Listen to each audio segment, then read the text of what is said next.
How's it going, everyone? Welcome into another episode of Meet the Bird Gang. I'm your host tonight, Jacob Kronberg. So far, we've heard from birds who were 2020 draft picks. We've heard from birds who would have been on the team this upcoming summer. But with the MLB season approaching, we hear from a Firebird who's now in the pros from the 2011 and 2012 Orleans team. He's now a starter for the Detroit Tigers, Matt Boyd. Matt, how's it going? It's good, Jacob. How you doing, man? I'm doing well. Thanks so much for coming on the show. We'll jump right into things. I'm curious how everything's going regarding this modified 60-game season you're going to have in the MLB this year. It's going good. It's unique by all means. It's going to be different from it's going to be different from what it is, what we're accustomed to. But that's kind of the theme in the world right now, right? Where what was normal is now this is our normal for now. So it's exciting. I know I'm excited to see how the season changes. The games don't change. The game is the game. The game's the same, but that window of 160 to 162 now is only 60. So with 60 games, it's I think everybody's got more of a shot, right? Anybody can get hot. So it's exciting. Everything at the field's different, but it's also fun and. For me, just getting ready to go to the field later on today. So it's we're enjoying the time and we're excited for the games for the season to get going. You mentioned the atmosphere at the field is different. There's obviously no fans, but there's even some separation that's done amongst players and umpires and teammates.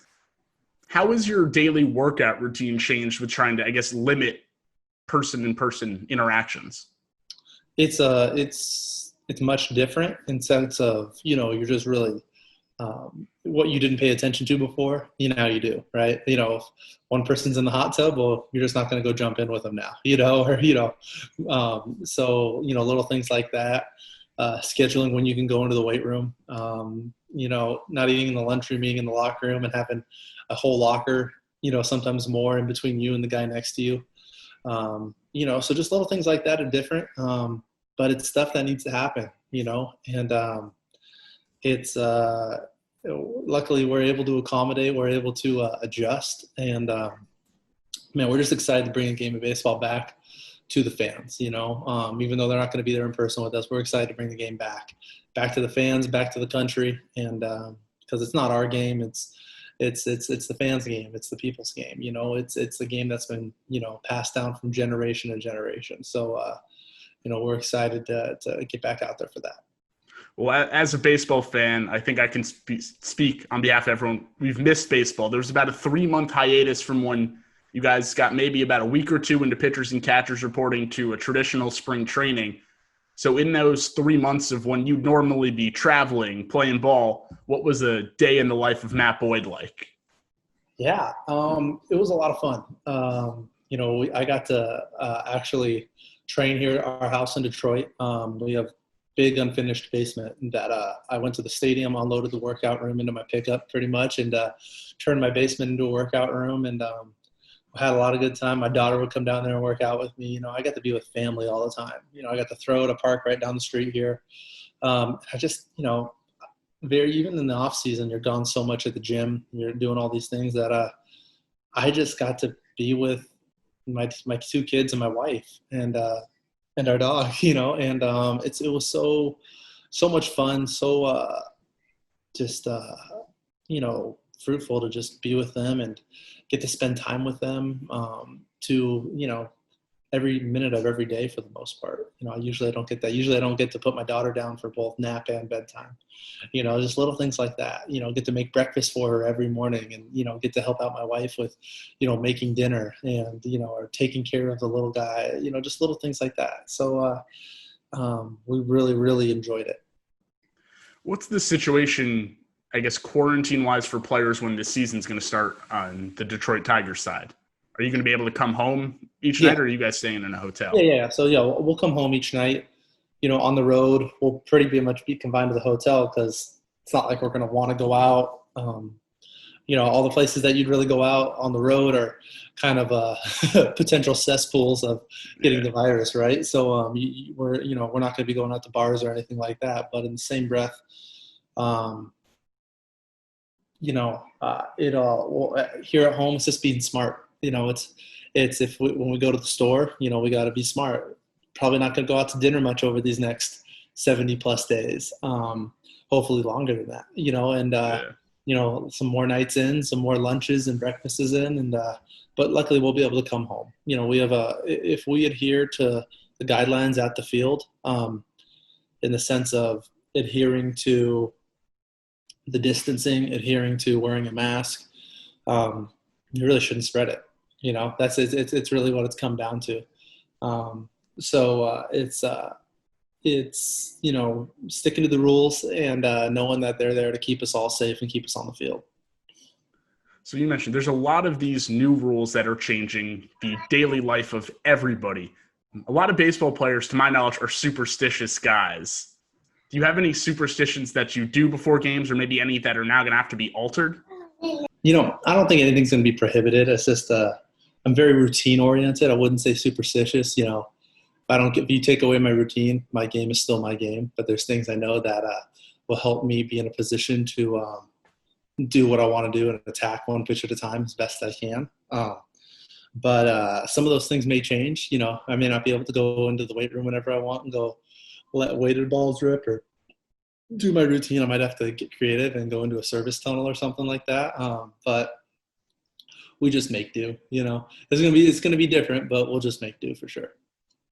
The biggest change that I think fans have been able to notice with these inter-squad games on TV is the idea of a mask. Are you going to wear a mask when you pitch? I won't. I'm pitching, so luckily I don't think I think the closest person's 60 feet, 6 inches away from me, or probably about 68 feet, 69 feet. So I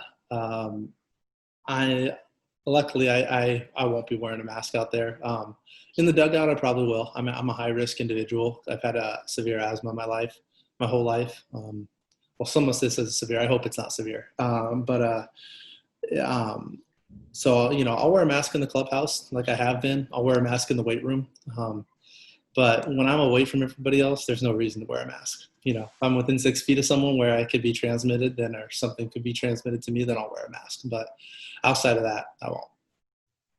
On the field, right? That's what I mean. Have you heard from any of your teammates? Are guys still deciding if they're going to wear a mask on the field, or any of the Tigers doing that? There's guys that are in certain circumstances. If they're hitting in a cage and there's a lot of guys around the cage, we're all distancing, but there's still more people. Just by chance you still bump by people at times, right? So some guys will do that there. I don't know if anybody will in the field of competition. There's not a lot of circumstances where you're face to face with somebody. So, but that's everybody's own decision, right? We'll see how everyone goes about that as the year goes on. All right, one more regarding your professional career before we go to your time on the Cape. I've noticed that you're involved with a lot of charity work. How did you get started in that? What kind of charities are you involved with? Yeah, well, there's a lot of awesome organizations out there that my wife and I support. We also started our own nonprofit. It's called Kingdom Home. And it's basically our goal is to end child sex trafficking through prevention. Right now we're located in one country, Uganda, a country in Africa. And we have 4 children's homes there with over 156 children under the care in those homes from ages 5 to 17. And all these children are just now living in a home. It's a home. It's not an orphanage, but it's a home that's, now where they didn't have parents, now they do. In these house parents and house mothers and fathers and aunties and uncles that are caring for them. They're being provided for their every need, 3 meals a day. They all get their own beds now. They're going to school and they're just living as children should. The sex trade is ugly. Our goal is to kind of beat the bad guys to the children that are at risk of entering it. The high percentage, there's certain criteria that make a child high risk of entering the sex trade. And, our goal is to get to those children before the bad guys do. So now they were at risk. Now they're living and they're going to have, they have a chance to do whatever they want in their future occupation. They're not going to be forced into something against their will. So it's pretty special what's going on over there, and God just continues to grow it. So it's pretty special. Yeah, it's incredible what you and your wife are doing for those kids. So let's talk a little bit of Cape. But before we do, I got a pop quiz, one question for you. Yeah. Do you know which of your Major League Tigers teammates also played for the Firebirds in summer ball? Wow. Well, I know Ryan Carpenter did last year, but he's no longer with us because I played with him out there. Man, I'm not sure. Who is it? Kristen Stewart. Stewie played out there? Oh, wow. He never told me that. That's pretty cool. So my next question would have been if you guys have ever talked about it, but now I guess it's a new conversation point. I know. I'll have to ask him. I talk to Stewie all the time. I'm surprised it never came up in conversation. That's funny. All right. So you spent 2 summers in the Cape Cod Baseball League, 2011 and 2012, both with the Firebirds. What are some things you remember most about your time on the Cape?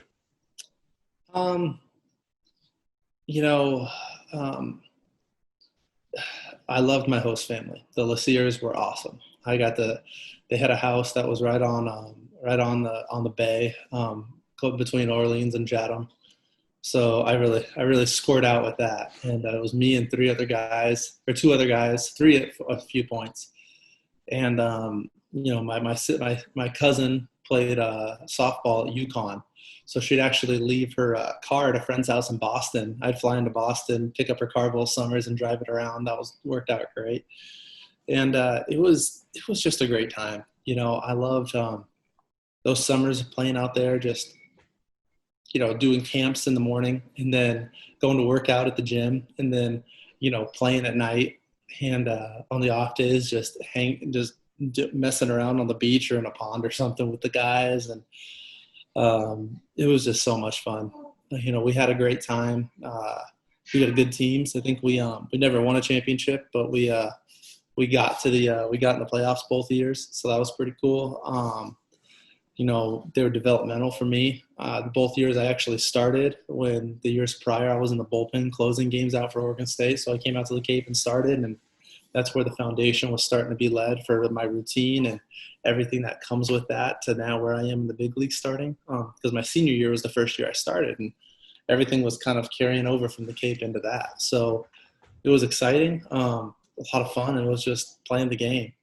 Coach Eric Kelly, was great, and letting me do what I needed to do, and Robert Woodward were just kind of guiding me in letting me kind of go at it gangbuster style, and then guiding me if I needed guidance. And it was really thankful for their time. So I spoke to the broadcaster from one of your years in the Cape, Kevin Fitzgerald, in 2012. And one of the main things he remembered about you on the field was your breaking ball. Couple double-digit strikeout games you had. Has that always been your go-to put-away pitch? Was that something you developed in Orleans, in college? In college, in that year in Orleans, a lot of it was slider curveball. I had both of them. Mostly curveball though. And then as I've progressed since then, my slider's now become a better pitch. I mean, who knows? Curveball might be better this year, but it just continues to kind of grow. So that was my game. I remember that was the first summer I really started commanding the fastball in and realizing, guys, how you could just start to dominate a lineup. Guys with wood bats, understanding that there's a lot more room in there than there was in college ball, and being able to pitch in there for effect and pitch in there for a strike and command it, and then opening everything else up on the other side of the plate. So that was huge, and kind of where I am today, because that's really opened my eyes to how I do pitch today. So breaking balls were good. Changeup was good then. It was just a lot of fun.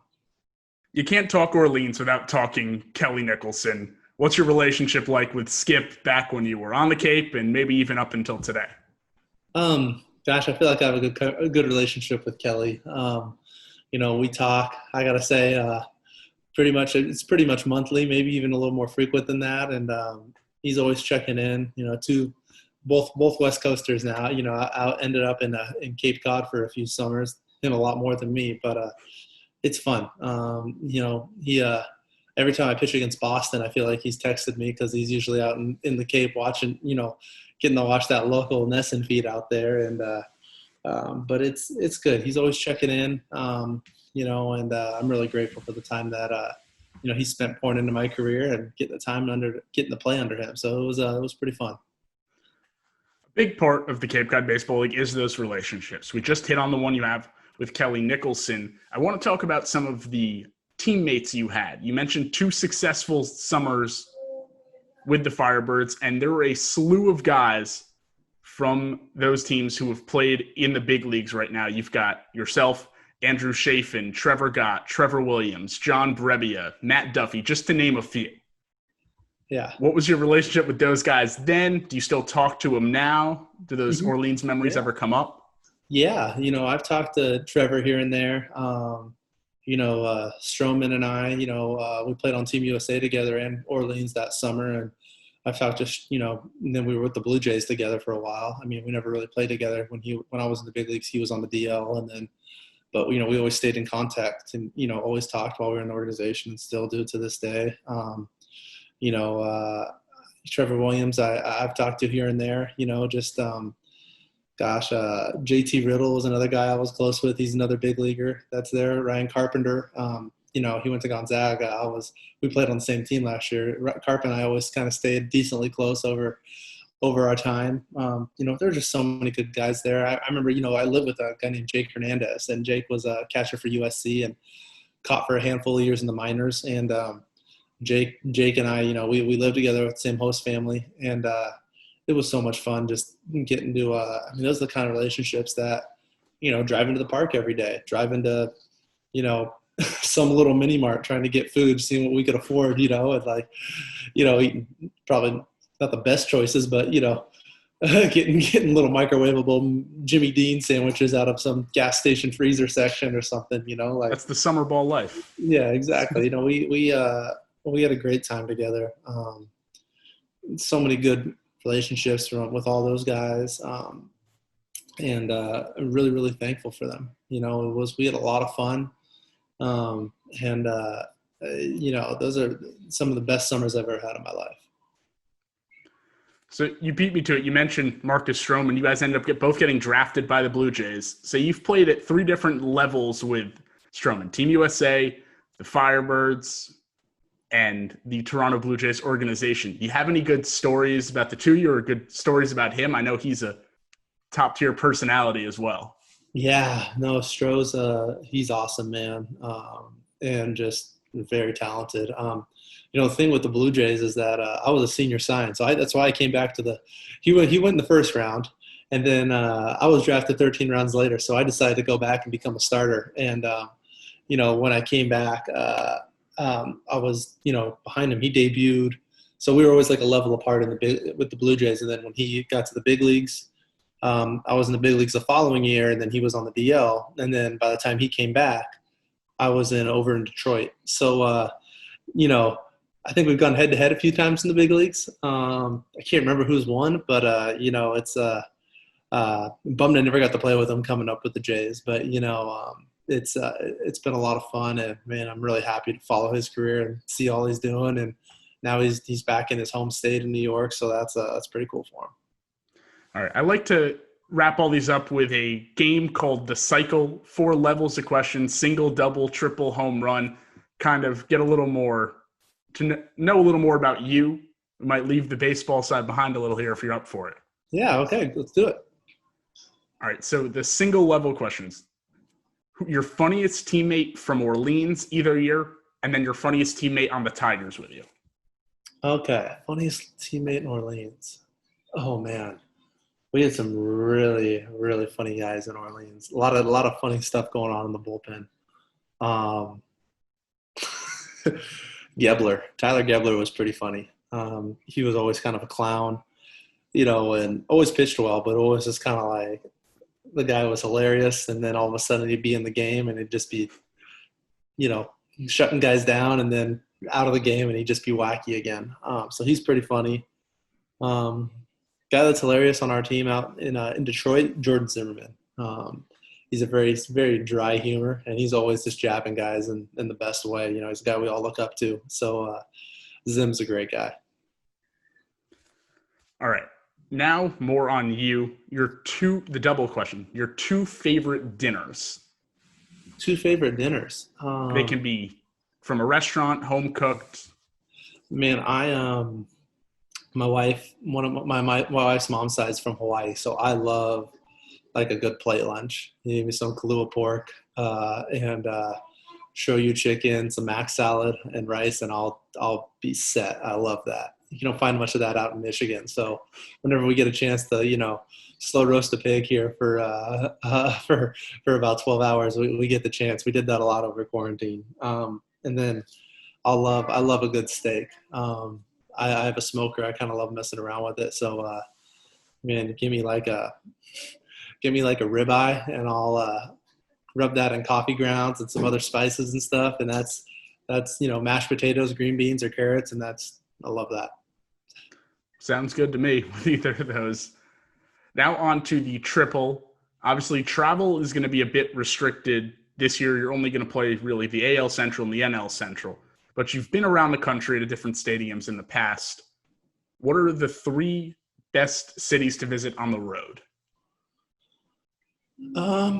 Well, city-wise, different than stadium, right? So three best road trip experiences. Yeah, I gotta say, Oakland Coliseum isn't the most fun place on the inside. I love the field, but I love staying in San Francisco. I mean, I'm a West Coast guy, so I love being downtown San Francisco and getting to see San Francisco from that. I know a lot of people don't like that, but I love that. I always enjoy going to Chicago. It's fun being downtown there, being by the water and all. To the common theme there, there's water by both of those. And, Tampa Bay, we always get to stay at a resort down there. Resort, but it's on the water too, right? So you get to spend the morning getting breakfast by the water, walking around. There's a lot of good shops and all. So, Tampa Bay and Oakland, it's the stadiums aren't the best, but you get the cities are awesome. So you get to jump ahead of that. And I love Seattle, but I can't say that, right? That's a homer. It's going home. Yeah. So, but yeah, those are probably my three. What'd I say? Tampa Bay. I said Tampa Bay, Oakland, and Chicago. Yeah, Chicago. Yeah. So. All right. So, what's your three favorite stadiums then? Three favorite stadiums. Besides Detroit. Yeah, I love Detroit. Love Comerica. I love Safeco Field back home. I mean, I grew up there, but I think it's one of the coolest stadiums. The way it frames the city, and you're right on the water. You get that fresh ocean breeze. Love Seattle.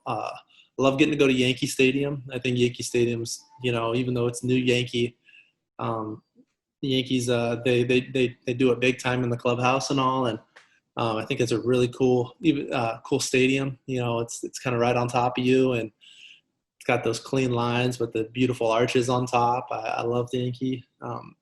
Getting to play at a classic place like Fenway too is always fun. I love the atmosphere in Fenway. It's always got a buzz about it. It's cool how when you're pitching, like the grandstands are all dark. I think that's the one thing I remember is that just, I don't know why it is. I know a lot of ballparks are that way, but it's just, you see the first 25 rows and then it's just dark behind it, but it's just, there's always a buzz and, there's always a packed house there. So those three are probably three of my favorites. I get that. You mentioned you're home on the West Coast. Those are the stadiums. I'm an East Coast guy. I've never been out to those stadiums out west. So yeah, Yankee Stadium and Fenway, I get all of those. And now the home run question. It's not going to be 4. We're not continuing that trend. But I'm curious, what's the best baseball moment you've ever been a part of? Best baseball moment I've ever been a part of. Yeah, there's been a few. One of my best baseball memories was my last game I pitched in college. I threw a complete game shutout against Indiana in the College World Series in an elimination game. I had chills thinking about it. It was just fun, man. That team that I had in college was it was just a bunch of brothers, and we were together for multiple years, which doesn't happen very much. The turnover between our junior and senior year was minimal. It's 1 or 2 guys that were gone. So it was really special. guys that are my best friends to this day. That game, super regional game where we clinched, I got to come out of the pen on 1 day's rest, and we won a 1-round game against Kansas State, and I closed it out, and Conforto threw a guy out from left field in the bottom of the 8th to preserve the lead, and then having our home crowd just goes berserk. Hour after the game, the stadium's still packed, and getting to be a part of one memory that was really, cool was Mike Hessman's. He's a minor league home run king. I got traded over to Detroit, and then I spent 3 days in Toledo before I got back up going up to the big leagues. And I got our pitching coach Mike Ross says, "Hey," he goes, "You're not on chart today, but you're on video camera." I was like, "Camera? It's a hitter's job." He goes, "No. You need to videotape Mike Hessman. And when he hits his home run, get it on tape." And I got to videotape it, and it was pretty awesome. So hit a ball at 5th, 3rd field, hit it up off the net. And I got to just be there with a bunch of guys that I just met for the first time. Hess is now a coach. He's up here in the big leagues now, this season with the quarantine stuff going on. And that was just one of my favorite memories. I got to videotape it. I got to see it firsthand.